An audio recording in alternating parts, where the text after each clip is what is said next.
Schenck versus the United States. The case that questioned, is free speech really free? Long ago, World War I was happening. Like any war, they needed people to fight, so there was a draft.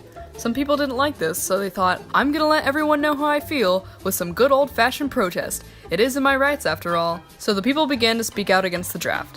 One of the main groups of people was a socialist party in Philadelphia. They were so mad about the draft that they made these guys print 15,000 leaflets stating why the draft was unconstitutional, and how cool it'd be to just resist the draft, am I right, guys? However, soon before, the Espionage Act of 1917 was passed. The Espionage Act of 1917 was basically an act that said, if you talk bad about the war, you're breaking the law, and you will go to jail, so you better shut up. The government caught wind of these many harmful leaflets and said, yep, that's no good, so Schenck and Bear were arrested and sentenced to 6 months in prison. So the two said, this isn't right, we would not do well in prison, and decided to go to court and fight for their rights. Schenck v. US was now in order. They said, we shouldn't have been convicted, and also, have you read Section 3 of the Espionage Act? This is ridiculous, not to mention that it also violates the First Amendment.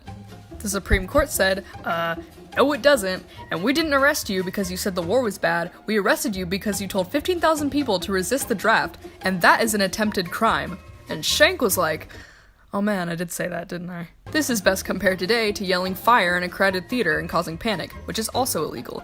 Yes, America has free speech, but if you said, I'm a terrorist and I'm gonna kill a bunch of people and also I'm on the way to do that, you'd probably have a pretty terrible afternoon. This is known as clear and present danger, and it's why this specific case is so significant.